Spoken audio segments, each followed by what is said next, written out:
கொண்டிருக்கிறார்கள். இப்போது செனரப் போகிறார்கள். செனர் என்றால் செனரு. இப்போது கதுக்க போகிறார்கள். கதுக்கு இப்போது வாரி கொட்ட போகிறார்கள். கையே ஜேசிபி வாயலோ.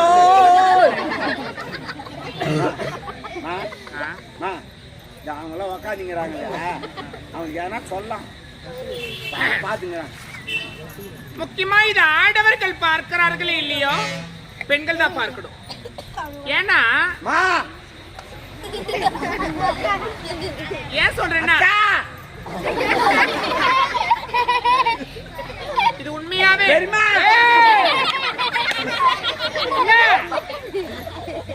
ஒன்னா நம்பர் சாப்பிடு